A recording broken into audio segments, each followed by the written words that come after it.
بسم اللہ الرحمن الرحیم۔ الثالثہ فتح حساب التوفیر سیونگ اکاؤنٹ بالودیعۃ الثابتہ فکس ڈپازٹ الاخر۔ بینک کے ساتھ جو معاملات ہوتے ہیں ان معاملات کی مختلف صورتیں ذکر کر رہے تھے۔ تو پہلی صورت تو یہ ہے کہ اس کے شیئر خریدے جائے تو وہ درست اور جائز نہیں ہے۔ دوسری صورت یہ ہے کہ اس میں کرنٹ اکاؤنٹ کھولا جائے تو کرنٹ اکاؤنٹ بروقت ضرورت کہ جب اس کے علاوہ اپنے مال کی حفاظت کی کوئی دوسری صورت نہ پائی جائے یا رقوم کی ادائیگی ہے کسی کو کرنی ہے اور اس میں بینک کے واسطے کے علاوہ کوئی دوسرا واسطہ موجود نہ ہو، تو ایسی صورت میں ضرورت کے پیش نظر آپ کرنٹ اکاؤنٹ کے ذریعے سے اپنے اس ادائیگی کا عمل کر سکتے ہیں، اور اس خاطر آپ بینک کے ساتھ کرنٹ اکاؤنٹ بنانے کا جو معاملہ ہے یہ کر سکتے ہیں، درست ہے۔ لیکن اگر جہاں تک اجتناب ہو تو اتنا ہی بہتر ہے، اسی وجہ سے کہ اس کرنٹ اکاؤنٹ کھولنے میں بھی سودی معاملات کے اندر معاونت پائی جاتی ہے، اس لیے بہر صورت اس سے بالکلیہ جائز قرار دے دینا یہ درست معلوم نہیں ہوتا۔ یہی وجہ ہے کہ بعض علماء کرام اسی کراہیت کے قائل ہے کہ یہ بہر صورت مکروہ ہے، بہر صورت مکروہ ہے۔ ہاں ضرورت کے پیش نظر جو اجازت دے دی جاتی ہے تو وہ اس کے جواز کی وجہ سے نہیں، بلکہ وہ ان عمومی قواعد کی بنا پر کہ جس میں الضرورات تبیح المحظورات والا قاعدہ چلتا ہے، اس کے پیش نظر پھر درست۔ تیسری صورت آج بیان کر رہے ہیں۔ تیسری اور چوتھی صورت ایک ساتھ ہے، لیکن ان تیسری اور چوتھی صورت کو ایک بنا دیا گیا۔ فتح حساب التوفیر کہ آپ بینک میں سیونگ اکاؤنٹ کھولیں۔ سیونگ اکاؤنٹ کو اردو میں بچت کھاتہ کہتے ہیں، عربی میں اس کو حساب التوفیر کہتے ہیں۔ الودیعۃ الثابتہ فکس ڈپازٹ، فکس قرض جو آپ نے بینک کو دیا، یہ الودیعۃ الثابتہ کہلاتا ہے۔ ہر ایک کے الگ الگ احکام میں اس کو ذکر کرتے ہیں۔ الاول یعنی جو پہلی والی صورت ہے، حساب التوفیر کھولنا یعنی سیونگ اکاؤنٹ کھولنا بینک کے اندر، اس کی صورت یہ ہوتی ہے حساب یعطی الحق لصاحب الحساب، کہ یہ ایک ایسا اکاؤنٹ ہوتا ہے جو اکاؤنٹ ہولڈر کو یہ حق دیتا ہے ان یسحب حدا معینا من المبالغ المودعۃ فیہ۔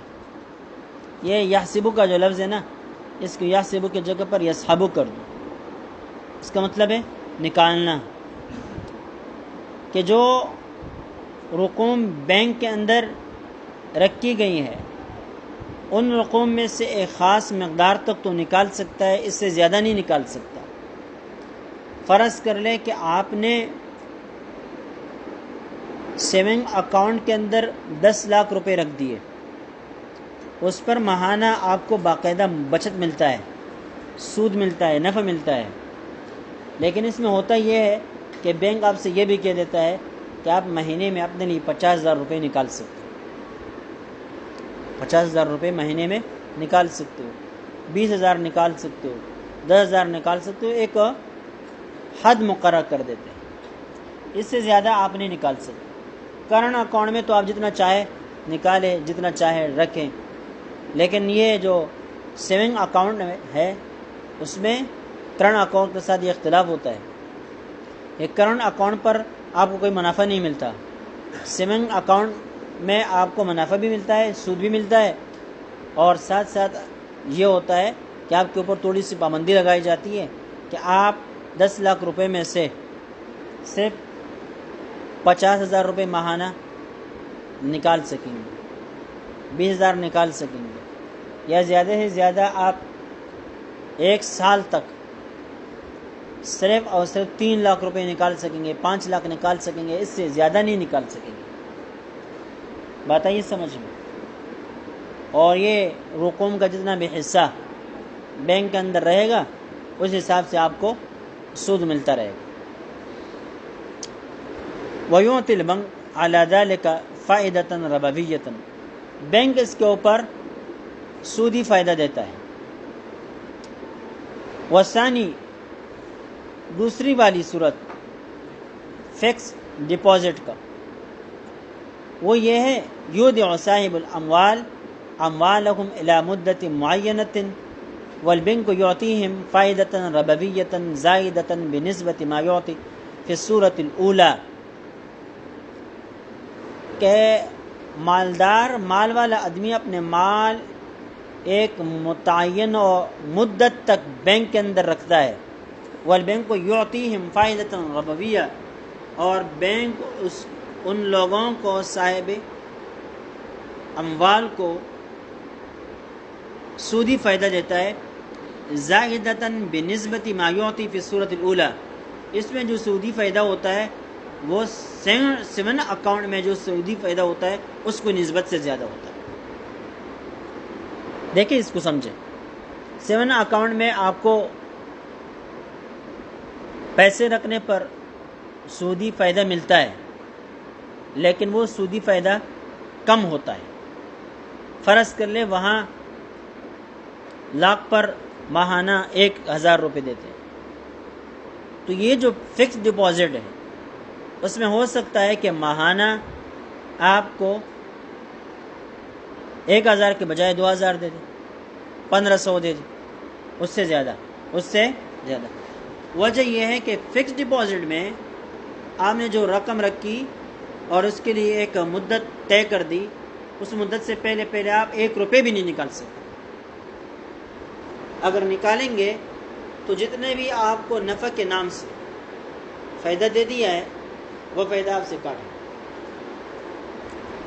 فرض کر لیں کہ آپ نے 3 سالوں کے لیے 3 لاکھ روپے فکس ڈپازٹ اکاؤنٹ بنا کر آپ نے بینک میں رکھے، بینک نے آپ کو کہا کہ یہ جو 3 لاکھ روپے آپ نے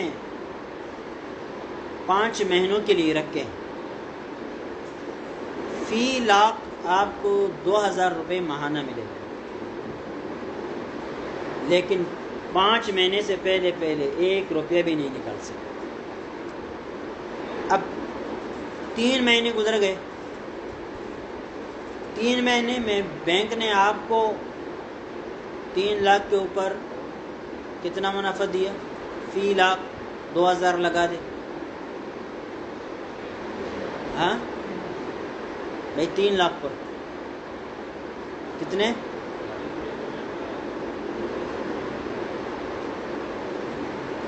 9 لاکھ ہو گئے، 9,000 ہوئے نا؟ نہیں 9,000 نہیں، 6,000 کیسے ہوئے؟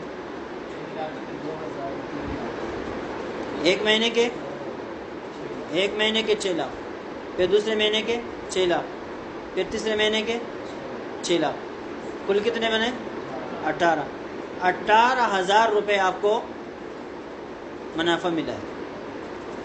ابھی آپ نے طے کر دیا تھا کہ میں 5 مہینے بعد پیسے نکالوں گا، اب جب 3 مہینے ہو گئے آپ نکال رہے ہیں، تو 18,000 روپے جو آپ کو بطور نفع کے دیے نا، یہ آپ سے کاٹیں گے، اور ہو سکتا ہے کہ اگر کوئی اور پابندی لگائی ہو، مثال کے طور پر اگر یہ کہا ہو کہ 5 مہینے سے پہلے نکالیں گے تو ہم منافع بھی کاٹیں گے اور ساتھ ساتھ اتنی رقم اور بھی بطور جرمانہ کے کاٹیں گے، تو پھر وہ رقم بھی کٹے گی، وہ رقم بھی کٹے گی۔ اب آئی بات سمجھ؟ تو بہرحال فکس ڈپازٹ سمجھ گئے، سیونگ اکاؤنٹ بھی سمجھ گئے، کرنٹ اکاؤنٹ بھی سمجھ گئے، ٹھیک ہے۔ اس کے علاوہ اور بھی وہ ہوتا ہے جس کو لاکرز کہتے ہیں، میں نے بتلایا بھی تھا، اس کو تجوری کہتے ہیں، لاکر کہتے ہیں، لیکن اس کا ان چیزوں کے ساتھ کوئی تعلق نہیں ہوتا۔ وہ بینک کے اندر صرف اور صرف حفاظت کے لیے اپنی اشیاء رکھنے ہوتے ہیں۔ کسی کے پاس سونا ہے، جواہرات ہے، وہ یہ چاہتا ہے کہ یہ جواہرات، یہ سونا، یہ قیمتی پتھر، یہ خاص قسم کی چیزیں محفوظ رہے اپنی صورت میں، اپنی شکل کے ساتھ، اس کے اندر کوئی تبدیلی نہ ہو جائے۔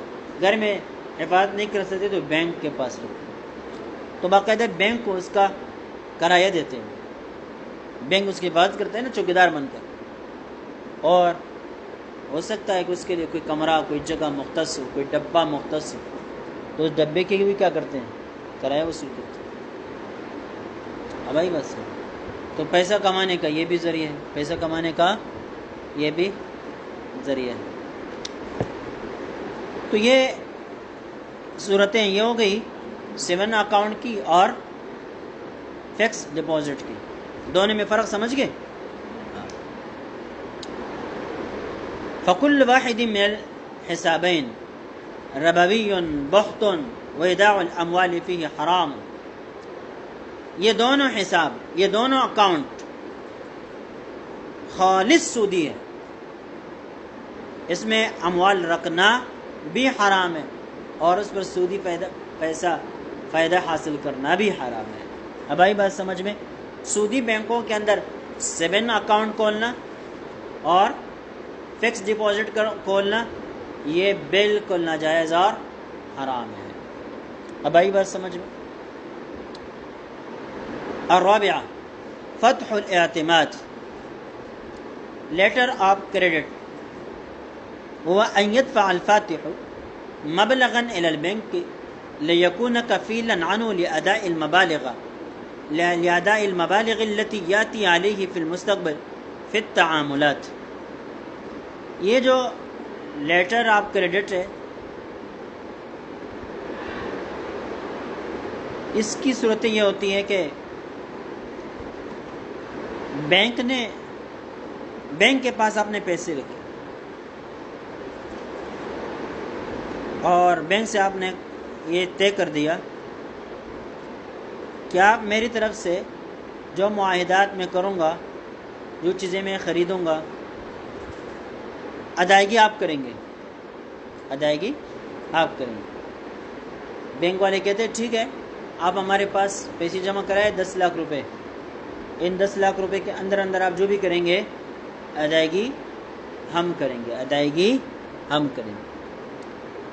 البتہ چونکہ اب بینک ان پیسوں کی حفاظت بھی کرتا ہے اور آپ جہاں پر بھی عقد کرتے ہیں وہاں بینک ادائیگی کرتا ہے، بینک کے عاملہ وہاں پر پہنچتا ہے، کام کرتا ہے، وغیرہ وغیرہ جو بھی ہوتا ہے، تو بینک اس کے بدلے میں باقاعدہ آپ سے فیس کاٹتا ہے، فیس لیتا ہے۔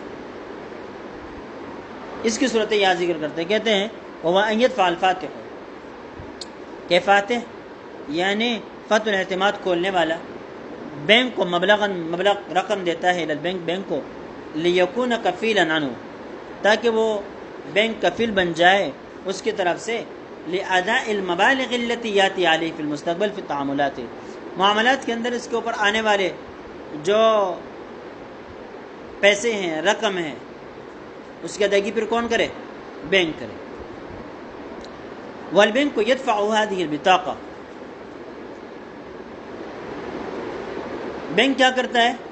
اس کو ایک کارڈ دیتا ہے، وَيُؤَدِّي عَنْهُ تِلْكَ الْخِدْمَاتِ، اور یہ خدمات اس کی طرف سے بینک ادا کرتا ہے، وَيَصِلُ عَلَيْهَا عُمُولَتَهَا، اور بینک اس کے اوپر ان خدمات کے بدلے میں فیس وصول کرتا ہے۔ ثم اذا اشترى فاتح الاعتماد شيئا، پھر یہ جس نے یہ لیٹر آف کریڈٹ LC کھولی ہے، یہ جاتا ہے بازار کے اندر چیزیں خریدتا ہے، وَيُظْهِرُ الْبِطَاقَ لِلْبَائِعِ بائع کو وہ کارڈ دکھاتا ہے، پیسے ہی نہیں دیتا اس کو، فَالْبَائِعُ يَحْصِلُ الثَّمَنَ مِنَ الْبَنْكِ وَالْبَنْكُ يُؤَدِّي الثَّمَنَ لِلْمُشْتَرِي وَهَذَا جائز۔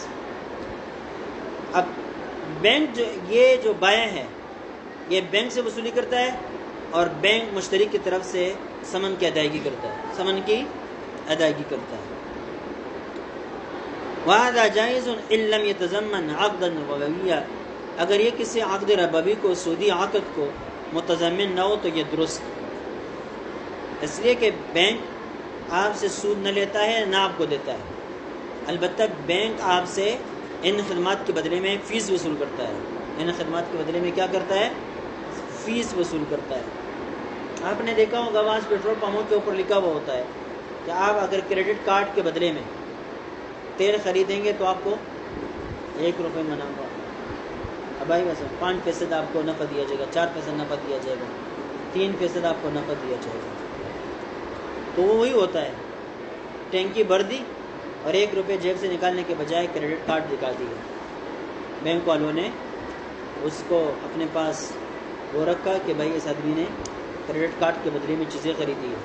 اب جس بینک نے وہ کریڈٹ کارڈ جاری کیا ہوا ہوتا ہے وہ پیٹرول پمپ والے اسی بینک سے کیا کرتے ہیں؟ وصولی کرتے ہیں، اور بینک نے چونکہ اس خریدار کے ساتھ معاہدہ کیا ہوا ہوتا ہے کہ معاملات میں اس کے اوپر جتنے بھی رقمیں آئیں گی وہ اس کی ادائیگی کون کرے گا؟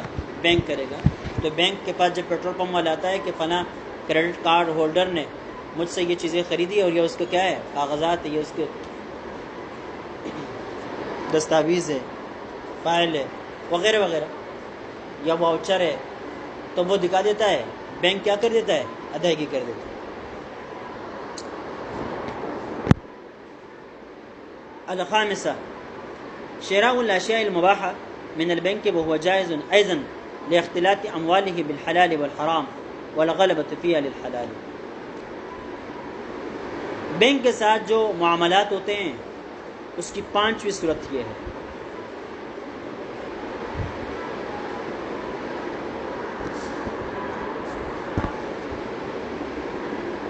بینک سے اشیاء خریدنا، وہ اشیاء جو کہ مباح ہے، مباح اشیاء خریدنا، وہ جائز ایضا یہ بھی جائز ہے، لاختلاط اموالہ بالحلال والحرام اس لیے کہ بینک کے اندر جو چیزیں ہوتی ہیں وہ حلال و حرام چیزوں سے مخلوط ہوتی ہے، والغلبۃ فیہا للحلال اور اس میں غلبہ کس کا ہوتا ہے؟ حلال کا ہوتا ہے۔ فالاشیاء المباحہ التي ملكها البنك بشراء او بطريق جائز آخر لا تكون محرمة لمجرد انها مملوكة للبنك الربوي۔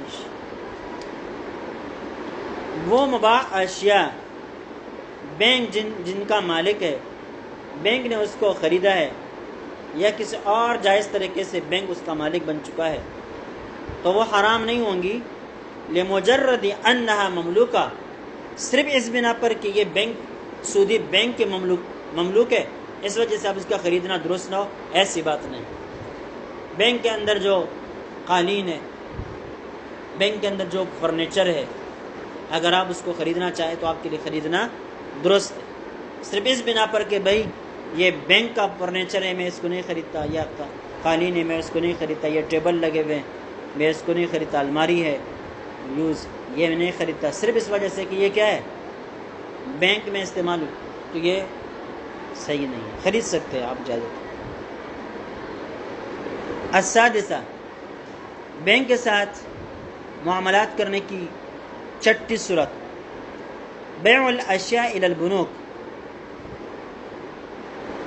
الربویہ سودی بینکوں کے اوپر چیزیں فروخت کرنا۔ اب دیکھیں اوپر جو 5 صورت تھی نا وہ بینکوں سے چیزیں خریدنے کی صورت، اب یہ صورت کیا ہے؟ بیچنے کی صورت ہے۔ فإن كان المبيع مما يتمحض استخدامه في عقد محرم، جو چیز آپ بینک کے اوپر بیچ رہے ہیں اس چیز کا استعمال اگر صرف اور صرف حرام کاموں میں ہو تو پھر اس کا بیچنا درست نہیں ہے، پھر یہ بینک کا مسئلہ نہیں ہے، بلکہ جس چیز کا استعمال صرف حرام ہی کے لیے ہو وہ کسی پر بھی فروخت کرنا درست نہیں ہے، وہ کسی پر بھی فروخت کرنا درست نہیں ہے۔ اب آئی بات سمجھ، مثل برنامج الحاسوب الذي صمم للعملیات الربویۃ خاصہ، مثال کے طور پر کمپیوٹر کا وہ سافٹ ویئر جو صرف اور صرف سودی معاملات کے لیے ڈیزائن کیا گیا ہو، تو ایسا سافٹ ویئر بینک کے اوپر فروخت کرنا درست اور جائز نہیں۔ دیکھیں، بعض کمپیوٹروں میں خاص قسم کے سافٹ ویئر ہوتے ہیں، وہ سافٹ ویئر جو آج لوگ نتیجہ مرتب کرتے ہیں نا، آپ ادھر نمبر لگاتے جائیں گے، آپ کا ٹوٹلی بھی ادھر خود بنتا چلا جائے گا اور فیصد بھی خود بنتا چلا جائے گا، اور جب پورا نتیجہ تیار ہو جائے گا تو کمپیوٹر خود لکھے گا اول دوم سوم، اول دوم سوم۔ اب یہ دیکھیے، یہ سافٹ ویئر ہے، بہت سارے لوگوں نے بنایا ہے۔ اسی طرح سافٹ ویئر سودی کاروبار کے لیے بھی بنائے جاتے ہیں۔ 1 لاکھ کے اوپر فرض کر لیں کہ کمپیوٹر کو فکس کر دیا سافٹ ویئر کے اندر کہ 1 لاکھ کے اوپر 1000 روپے سود ہے یا 2000 روپے سود ہے۔ اب یہاں یہ رقمیں ڈالتا ہے، اصل رقمیں، ادھر وہ سافٹ ویئر بتاتا ہے کہ کتنا سود چڑھ گیا۔ ادھر آپ نے صرف لکھ دیا کہ فلاں آدمی نے میرے پاس بینک میں فکس ڈپازٹ کے اندر 13 لاکھ روپے رکھ دیے، 13 لاکھ روپے رکھ دیے۔ ادھر خود بخود سافٹ ویئر نے بتا دیا کہ 13 لاکھ کے اوپر ماہانہ 26,000 روپے 2,000 روپے کے حساب سے، 3,02,000 روپے کے حساب سے اس کا سود بنے گا۔ اب آئی بات سمجھ میں؟ تو اب یہاں دیکھیے، یہ سافٹ ویئر جو ہے یہ صرف حرام معاملات کے اندر استعمال ہو رہا ہے، یہ دوسرے معاملات میں استعمال نہیں ہو رہا۔ تو اس قسم کا سافٹ ویئر یا جس کمپیوٹر کے اندر پورا سسٹم اس طرح رکھا گیا ہو، وہ اس کے اوپر فروخت کرنا درست نہ ہوگا۔ فإن بيعه من البنك وغيره وكذا بيع الحاسوب اچھا، بینک کے ساتھ، بینک کے اوپر اس قسم کے سافٹ ویئر کو فروخت کرنا اور بینک کے علاوہ اور کسی کے ساتھ بھی فروخت کرنا وغیرہ ہی کہہ کر بتلا دیا، درست نہیں ہے۔ وَكَذَا بَيْعُ الْحَاسُوبِ بِقَصْدِ أَنْ يَسْتَخْدِمَ فِي ضبط العملیات المحرمہ، کمپیوٹر بینک کے اوپر اس نیت سے فروخت کرنا کہ وہ اپنے حرام کاروبار کے تمام ریکارڈ اس کمپیوٹر میں رکھ کے، اور بتصریح ذلك فی العقد، یا عقد کے اندر اس کی صلاحت کر دی جائے کہ وہ یہ کہتا ہے بینک والا کہ یہ کمپیوٹر مجھ پر فروخت کر دو، میں اس میں سودی کاروبار کا حساب کتاب رکھتا ہوں، سودی کاروبار کا حساب کتاب رکھتا ہوں، تو پھر فروخت کرنا درست نہیں ہے، پھر فروخت کرنا درست نہیں۔ یا ایک نیا سافٹ ویئر آپ نے کھولا، بینک والوں کو اس سافٹ ویئر کا پتہ نہیں، بینک والے کے ساتھ آپ کی دوستی بن گئی یا پہلے سے دوستی تھی، اس کو بتلایا یار میں نے تو ایسا سافٹ ویئر تیار کیا ہے کہ آپ کے سارے سودی کاروبار کا حساب کتاب وہ آن پر کرے گا۔ اب یہ دیکھیں، یہ باقاعدہ نیت کر کے اس کو سافٹ ویئر بنا بھی دیا ہے اور اس کے اب اس کو فروخت بھی کر رہا ہے کہ اس کے ذریعے سے کیا کرو، اپنے سودی کاروبار کا حساب کتاب رکھو۔ تو اب یہاں خریدار کی نیت تو سودی کاروبار کے حساب کتاب رکھنے کی نہیں ہے، لیکن بیچنے والے کی نیت ہے، تو یہ بھی درست نہیں، یہ بھی درست نہیں۔ خریدار کی نیت ہے سودی کاروبار، سودی حساب کتاب رکھنی، دکاندار کی یہ نیت نہیں ہے، تب دیکھنا ہی ہوگا۔ دکاندار کو یہ بات پتہ ہے کہ یہ سودی کاروبار اور سودی حساب کتاب رکھنے کے لیے لے کر جا رہا ہے، یا اپنے گھر میں استعمال کے رکھ رہا ہے، یا جو ہے نا بینک کے اندر جو جائز کام ہوتے ہیں اس کے حساب کتاب کے لیے رکھ رہا ہے۔ ایسی صورت میں پھر وہ اجتناب بہتر ہے کہ سودی بینکوں کے اوپر کسی قسم کی چیزیں نہ بیچی جائیں، لیکن بیچتی تو کیا ہوگا، درست ہے۔ اب آئی بس، بشرطے کہ یہ سافٹ ویئر صرف حرام کام کے ساتھ مختص نہ ہو، بلکہ اس کا حلال استعمال بھی ہو سکتا ہے اور حرام استعمال بھی ہو سکتا ہے، حلال استعمال بھی ہو سکتا ہے اور حرام استعمال بھی ہو سکتا ہے۔ مثال کے طور پر آپ نے سافٹ ویئر کے اندر ایک خانہ ایسا چھوڑ دیا کہ جس خانے کو اگر آپ فیصدی اعتبار سے نتیجہ نکالنے کے لیے استعمال کرنا چاہے تو بھی درست ہو، اور اگر سودی حساب کے لیے اس کو مختص کرنا چاہے تو بھی درست ہو، یعنی وہ آپ کے لیے سودی کا کام بھی کر سکے اور آپ کے لیے جائز نتیجہ فراہم کرنے کا کام بھی کر سکے۔ تب یہاں دیکھیے سافٹ ویئر کا استعمال درست طریقے پر بھی اور حرام طریقے پر بھی۔ تو اب اگر آپ حرام کی نیت سے بیچ رہے ہیں یا وہ خریدار حرام کی نیت سے خرید رہا ہے اور آپ کو پتہ ہے تو پھر بیچنا تو درست نہیں ہے، لیکن اگر آپ کو پتہ نہیں ہے کہ وہ حرام نیت سے خرید رہا ہے تو پھر کیا ہے؟ درست۔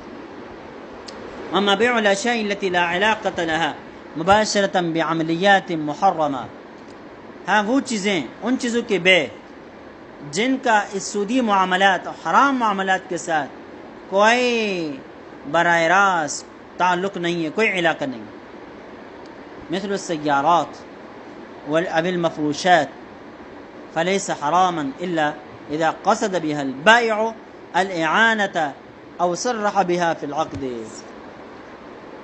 جیسے کہ گاڑیاں ہیں، قالین ہے، فرنیچر ہے، فلیس حراما تو یہ حرام نہیں ہے، الا اذا قصد بها البائع، یہ البائع کر دیتا زیادہ لکھی گئی ہے، اگر بائع نیت کر لے اعانت کی، او صرح بها فی العقد، عقد کے اندر اس کی صراحت ہو جائیں تو پھر یہ درست نہیں ہوگا، پھر یہ درست نہیں ہوگا۔ والثمن الذي يدفعه البنك الى البائع فهو من ماله المخلوط فحكمه انه حلال بقدر ما فيه من الحلال۔ یہ ایک سوال کو حل کر دیا کہ بھئی آپ اس کے اوپر فرنیچر فروخت کر رہے ہیں، لیکن فرنیچر کے بدلے میں کیا آ رہا ہے؟ آپ کو پیسے مل رہے ہیں نا، تو سودی بینک کاروبار کون کیا کرتا ہے؟ حرامی کا تو کرتا ہے، لہذا یہ جو پیسے آپ کو اس فرنیچر کے بدلے میں ملیں گے یہ آپ کے لیے حلال ہوں گے یا نہیں ہوں گے، اس کو ذکر کر رہے ہیں۔ وَثَمَنُ الَّذِي يَدْفَعُهُ الْبَنْكُ، وہ ثمن جو بینک ادا کرتا ہے الی البائع، بائع کو، فَهُوَ مِن مَالِهِ الْمَخْلُوط، وہ بینک کے مخلوط مال میں سے ہوتا ہے، فَحُكْمُهُ أَنَّهُ حَلَال بِقَدْرِ مَا فِيهِ مِنَ الْحَلَال، جتنا اس کے اندر حلال ہے اتنے بقدر وہ پیسے بھی آپ کے لیے حلال ہے، جتنا اس کے اندر حرام ہے اتنے بقدر پیسے لینا بھی حرام ہے۔ سمجھ گئے؟ کل میں نے آپ کو اس کی مثال دے دی تھی کہ بھائی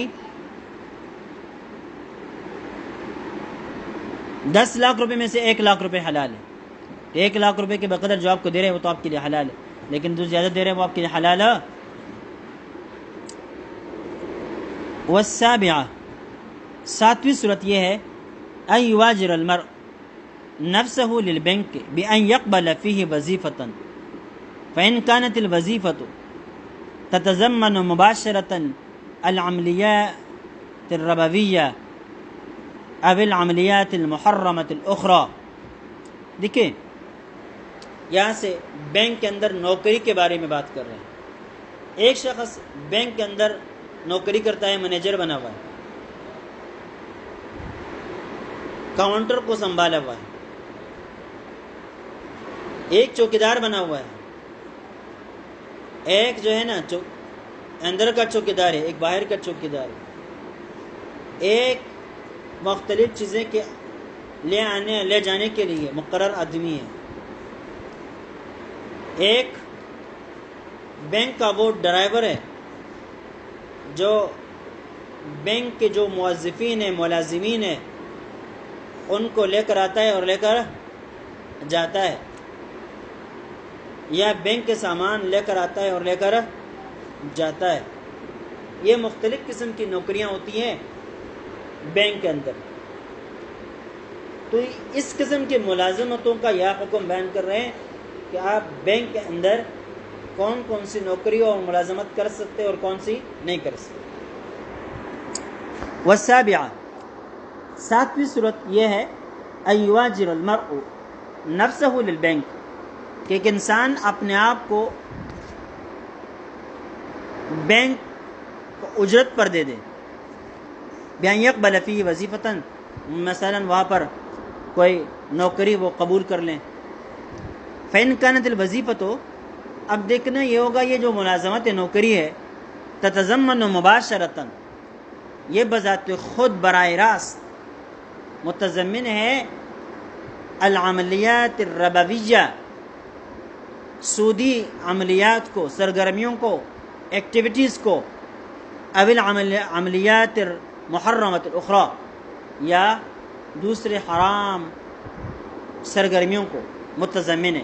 یعنی اس ملازم کے ذمہ میں حرام کام کرنے ہیں، حرام کام کرنے ہیں، یا سودی کاروبار کے اندر استعمال ہونا ہے. فقبولها حرام وذلك مثل التقاعد بالربا اخذا واعطاء او حسم الكميالة او كتابة هذه العقود او التوقيع عليها او التقاضي الفوائد الربوية او دفعها وقيدها في الحساب بقصد المحافظة عليها او إدارة البنك او إدارة فرع من فروعه فإن الإدارة مسؤولة عن جميع نشاطات البنك التي غلبها حرام. دیکھیں یہ ساری صورتیں ذکر کر دیں. یہ اس قسم کی ملازمت کرنا حرام ہے. مثل التقاعد بالربا، مثلا ربا، سودی معاملات کرنا، عقد کرنا. اخذا و اعطاء، سود لے کے، سود دے کے. سود لینے دینے کے لیے آپ درمیان میں واسطہ بنتے ہیں. جیسے کہ مینیجر ہوتا ہے، کاؤنٹر کو سنبھالا وہ آدمی جو باقاعدہ لوگوں سے سودی معاملات طے کرتا ہے، لوگوں سے سود کے لیے پیسے لیتا بھی اور دیتا بھی ہے. او حسب الکمیالہ،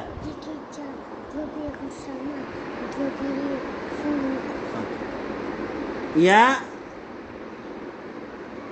کمبیالات خریدتا ہے. گزر چکا ہے نا یہ اسٹاک ایکسچینج، جہاں پر مختلف دستاویز کی خرید و فروخت ہوتی ہو. اس کو کیا کہتے ہیں؟ الکمبیالہ کہتے ہیں. کیا کہتے ہیں؟ کمبیالہ کہتے ہیں. مالی دستاویزات کی خرید و فروخت جہاں ہوتی ہے. یہ بتلایا کہ بھائی ایک شخص نے دوسرے کو قرض دیا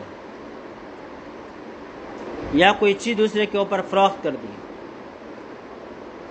اس نے واؤچر بنایا یا اس نے بینک چیک بنایا، لیکن اس بینک چیک اور یا اس واؤچر کے اوپر جو دین کی تاریخ لکھی ہے ادائیگی کی نا، وہ 1 مہینے بعد ہے، اور فی الحال آپ کو پیسے چاہیے.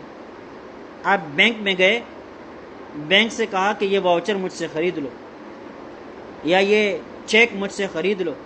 اس کے اوپر لکھا ہے کہ 1 لاکھ روپے اکتوبر کے، یہ کون سا مہینہ چل رہا ہے؟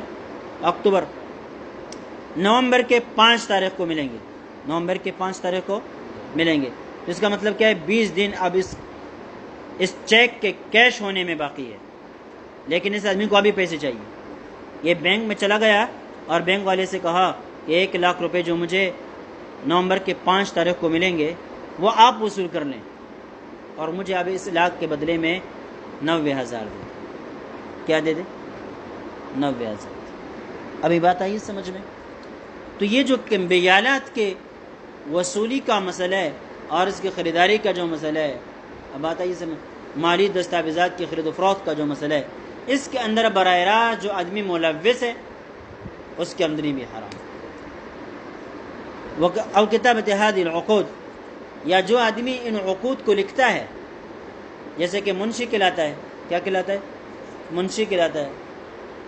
جو کمپیوٹر پر بیٹھے ہوئے لوگ ہوتے ہیں، اس کے سامنے بہت سارے کاغذات دن بھر کے جمع کر دیے جاتے ہیں اور کہتے ہیں اس کو کمپیوٹر پر چڑھاؤ. اس کو کیا کرو؟ کمپیوٹر پر چڑھاتے جاؤ. تو وہ کیا کرتا ہے؟ جتنے سودی معاملات ہوتے ہیں وہ کمپیوٹر کے اندر لکھتا، محفوظ کرتا جاتا ہے. اب التوقيع علیہ، یا سودی معاملات کے اوپر دستخط کرنا پڑے کہ میں نے 10 لاکھ روپے آپ کو دے دیے، دستخط کرو بھائی، دستخط کر دیا، دے دیے، لے لیے، دستخط کرو بھائی، کر دیا، تو یہ دستخط کرنا آپ کی ذمہ داری ہو، تو اس قسم کے نوکری کرنا بھی بینک کے اندر درست اور جائز نہیں ہے۔ او تقاضی الفوائد الربویہ، یا سودی فوائد وصول کرنے کی ذمہ داری آپ کی ہے کہ بینک نے لوگوں کے اوپر بالاقساط چیزیں فروخت کی ہے اور یا اس کو سود دیا ہے، اب قسطوں پر سود کو وصول کرتا ہے، لیکن اب کون ہے جو خود بخود قسط لا کر بینک میں جمع کرے؟ لہذا جیسے تاریخ پوری ہو جاتی ہے تو نوکر کو دوڑاتے کہ جاؤ اس سے وہ سودی قسط ابھی پورا ہونے کو ہے یا پورا ہو چکی ہے، لہذا اس کو وصول کرو۔ تو یہ جو نوکری ہے کہ سودی قسطیں وصول کرنے کے لیے یہ آتا جاتا ہے، یہ بھی درست نہیں۔ او دفعہ، یا بینک نے کسی اور سے سود پر پیسے اٹھائے ہیں، اب اس کا سود بڑھ رہا ہے، جیسے کہ فکس ڈپازٹ میں ایسا ہوتا ہے، سیونگ اکاؤنٹ میں ایسا ہوتا ہے، تو یہ آدمی مقرر کر دیا کہ بھئی یہ فکس ڈپازٹ والے جب آتے ہیں، سیونگ اکاؤنٹ والے جو آتے ہیں، آپ کی ذمہ داری یہ ہے کہ ان کو وہ جتنا سودی معاملہ منافع ہے ماہانہ دیتے جائے، آپ کا یہ کام ہے، ٹھیک ہے، تو یہ بھی درست نہیں۔ او قیدھا فی الحساب بقصد المحافظۃ علیہ، یا حساب کے اندر اس کو مقید کرنا، لکھنا تاکہ اس کی محافظت ہوتی رہے۔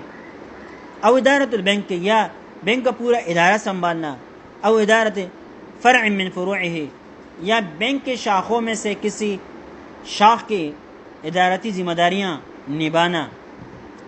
اب آئی بات سمجھ میں، یہ سارے کے سارے فإن الادارہ مسئولہ عن جمیع نشاطات البنک التي غالبها حرام، کہ یہ جو ادارہ ہے یہ مسئول ہے بینک کے تمام ان سرگرمیوں کا جن سرگرمیوں کا زیادہ تر حصہ حرام کا ہے، لہذا مذکورہ جتنی بھی نوکریاں گزر چکی یہ ساری نوکریاں بینک کے اندر کرنا ناجائز ہے، ساری نوکریاں بینک کے اندر کرنا ناجائز ہے۔ اب جی یہ ساری نوکریاں بینک کے اندر کرنا ناجائز ہے، لیکن ایک آدمی مینیجر بنا ہوا ہے، ایک آدمی کیشر بنا ہوا ہے، ایک آدمی وہ سودی حساب کتاب رکھنے کے لیے کمپیوٹر آپریٹر بن چکا ہے، ایک آدمی سودی معاملات، سودی پیسے لینے دینے کے لیے وہاں پر بیٹھا ہوا مقرر ہے، یا لانے لے جانے کے لیے وہاں مقرر ہے، تو یہ سارے کام حرام ہیں، لیکن اب اس کی تنخواہ جو آئے گی اس کا کیا ہوگا؟ کہتے ہیں والموظف فی البینک بہذه الشکل، جو موظف ہے بینک کے اندر ان شکلوں میں سے کسی شکل کے ساتھ، فإن راتبه الذي يأخذه من البنك كله من الاقساب المحرمة حرام، تو اس کی وہ تنخواہ، راتب کہتے ہیں تنخواہ کو، وہ تنخواہ جو وہ بینک سے وصول کرتا ہے، من الاقساب المحرمہ، مذکورہ حرام کمائیوں سے، حرام کیا ہے؟ حرام ہے۔ اب آئی بات سمجھ۔ فإن لم يكن له مال غیرہ، اب اگر اس بینک کے اندر کام کرنے والے کے پاس اس بینک کی تنخواہ کے علاوہ کوئی اور پیسہ نہیں ہے، لا يجوز اخذ شيء منه ہبة او شراء او بیعا او ارثا، تو اس آدمی سے ہبہ وصول کرنا بھی درست نہیں ہے، خریداری کرنا بھی درست، چیزیں فروخت کر کے اسے پیسے لے یہ بھی درست نہیں ہے، خریداری کرنا بھی درست نہیں ہے، او بیعا بیچنا بھی درست نہیں، او ارثاً یا بطور میراث اگر یہ مر جائے اور اس کا یہ مال حرام بطور میراث کے رہ جائے تو ورثہ کے لیے یہ مال لینا بھی درست نہیں۔ وَيَجِبُ أَن يَتُوبَ، لازم ہے کہ وہ توبہ طائب ہو جائیں، وَيَتَصَدَّقَ بِمَا كَسَبَ مِنَ الْبَنْک، بینک سے جو کمائی کی ہے وہ سارے کے سارے کیا کر دیں؟ صدقہ کر دیں۔ اما وظائف البنک التي تشمل الخدمات المباحة والمحظورة فيجري فيه ما قدمنا في وظائف الفنادق والمطاعم، ہاں بینک کی وہ خدمات کرنا جو کچھ حلال خدمات پر مشتمل ہو، کچھ حرام ممنوع خدمات پر مشتمل ہو۔ فیجری فیہ ما قدمنا فی وظائف الفنادق والمطاعم، تو فنادق اور مطاعم کی باس میں جو حکم گزر چکا ہے وہ حکم یہاں پر بھی جاری ہوگا، وہ حکم یہاں پر بھی جاری ہوگا، کیونکہ بینک پر جائز کام بھی کرتا ہے، ناجائز کام بھی کرتا ہے، تو بینک کچھ عملی جائز بھی ہوتی ہے، کچھ ناجائز بھی ہوتی ہے، تو بقدر ضرورت آپ اس کے ساتھ پھر معاملات کر سکتے ہیں، اور لیکن صرف اتنی آمدنی آپ کے لیے حلال ہوگی جو حلال آمدنی سے ہوگی، اتنی تنخواہ آپ کے لیے حلال ہوگی جو حلال آمدنی کی بقدر ہوگی۔ حلال آمدنی سے جو زائد تنخواہ ہوگی وہ آپ کے لیے لینا درست نہ ہوگا۔ فرض کر لے کہ اس بینک کے 10% آمدنی حلال کی ہے اور 90% آمدنی حرام کی ہے، تو 10% تنخواہ آپ کے لیے حلال ہے، باقی 90% تنخواہ آپ کے لیے حلال نہیں۔ سمجھ گئے؟ وَإِنْ كَانَ لِمِثْلِ هَذَا الْمُوَظِّفِ أَكْسَابٌ حَلَالٌ مِنْ غَيْرِ طَرِيقِ الْبَنْكِ أَوْ لَهُ مَالٌ وَرِثَهُ بِطَرِيقٍ حَلَالٍ فَيَحِلُّ الْانْتِفَاعُ مِنْ مَالِهِ بِقَدْرِ الْحَلَال۔ اگر یہ جو بینک کے اندر کام کرنے والا نوکر و ملازم ہے، اس کی ایک صورت تو یہ گزر چکی کہ ان پیسوں کے علاوہ اس کے پاس کوئی دوسری آمدنی موجود نہیں، دوسری صورت یہ ہے کہ اس کے پاس کوئی جائز آمدنی بھی موجود ہے، مثال کے طور پر کاروباری آدمی بھی ہے، نوکری بھی کرتا ہے، یا بطور میراث کے اس کو بہت مال مل چکا ہے، اب وہ حلال مال بھی ہے اس کے پاس اور حرام مال بھی ہے، اب یہ آپ کو ہدیہ دیتا ہے یا اس کے ساتھ آپ معاملات کرتے ہیں، تو حلال مال کے بقدر اس کے ساتھ کاروبار کرنا درست ہے، لیکن حرام مال کے بقدر کاروبار کرنا پھر درست نہیں۔ وَقَذَا يَجُوزُ لِلْآخِرِينَ أَن يَتَعَامَلُوا مَعَهُ بِذَلِكَ الْقَدْرِ، اتنی مقدار پر دوسرے لوگوں کے لیے بھی جائز ہوگا کہ اس کے ساتھ معاملات کرے۔ وَإِنْ كَانَتْ وَظِيفَتُهُ لَيْسَ لَهَا عَلَاقَةٌ مُبَاشِرَةٌ بِالْعَمَلِيَّاتِ الرَّبَوِيَّةِ مثل وظيفة الحارس أو ساقي السيارة أو العامل على الهاتف أو الموظف المسؤول عن صيانة البناء أو المعدات أو الكهرباء أو الموظف الذي يتمحض عمله في الخدمات المصرفية المباحة مثل تحويل المبالغ والصرف العاجل للعمليات أو إصدار الشيك المصرفي أو حفظ مستندات الشحن أو تحويلها من بلد إلى بلد فلا يحرم قبولها وإن لم يكن بنية الإعانة على العمليات المحرمة۔ دیکھیے یہاں کئی اور چیزیں ذکر کر دی، جو وہ نوکریاں ذکر کر دی جو نوکریاں کرنا، اگرچہ اس سے احتراز کرنا، اپنے آپ کو بچانا یہ اولا ہے، بہتر ہے، مناسب ہے، لیکن اگر کوئی یہ نوکریاں کرتا ہے تو اس نوکری کے جو آمدنی ہے اس کے لیے کیا ہوگی؟ حلال ہوگی، بشرطے کہ بینک کے ساتھ معاونت کی نیت نہ ہو، بینک کے ساتھ معاونت کی نیت نہ ہو۔ وہ کون سی ہے دیکھے کہ بتاتے ہیں، اصول کے طور پر بتلاتے ہیں۔ وَإِنْ كَانَتْ وَظِيفَتُهُ لَيْسَتْ لَهَا عَلَاقَةٌ، اگر اس کی نوکری ایسی ہے کہ جس کا سودی معاملات کے ساتھ کوئی بلا واسطہ تعلق نہیں، بلا واسطہ کوئی تعلق نہیں، مثل وظیفۃ الحارس، مثال کے طور پر کوئی شخص بینک کے اندر چوکیدار ہے، اب سائق السیارہ یا ڈرائیور ہے، اب العامل الہاتف یا صرف فون سنتا ہے، کال آپریٹر جس کو کیا کہتے ہیں؟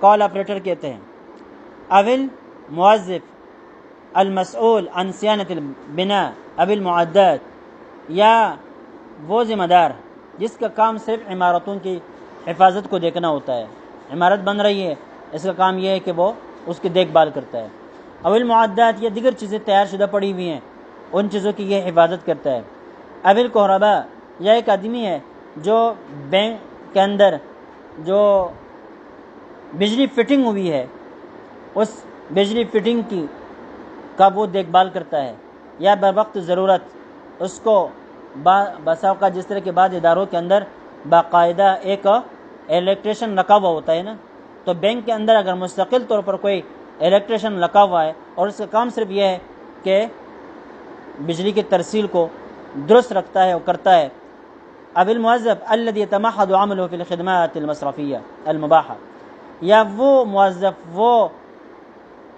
ملازم اور نوکر جس کا بینک کے مباح خدمات سے متعلق عمل ہو، مثل تحویل المبالغ والصرف العاجل للعملیات، مثال کے طور پر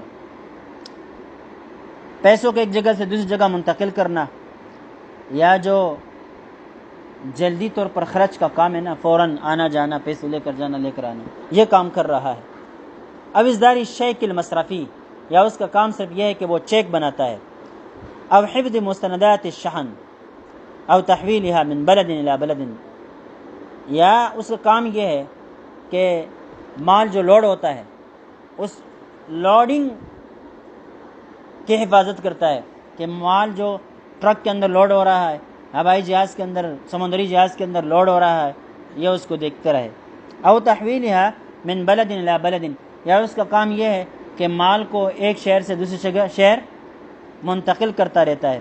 فلا يحرم قبولها، تو اسے قبول کرنا حرام نہیں ہے، ان لم یکن بنیت الاعانت، بشرطے کہ اعانت کی نیت نہ ہو، علی العملیات المحرمہ، حرام کاموں کے اوپر تعاون اور معاونت کی نیت نہ ہو۔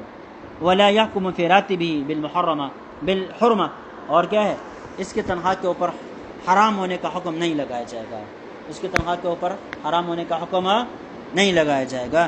ولیکن الاجتناب اولا، لیکن اجتناب کرنا کیا ہے، اولا ہے۔ ويجوز التعامل مع هؤلاء الموظفين هبة او بيعا او شراء، ان قسم کے جو ملازمین اور نوکر ہوتے ہیں ان کے ساتھ معاملات کرنا ہبے کے، خرید و فروخت کے، درست اور جائز۔ بینک کے چوکیدار ہے، وہ کوئی ہبہ دیتا ہے، ہدیہ کرتا ہے، اس کے اوپر کوئی چیز آپ فروخت کرتے ہیں، اس سے خریدتے ہیں، تو یہ آپ کے لیے کیا ہے، درست اور جائز ہے۔ چلیے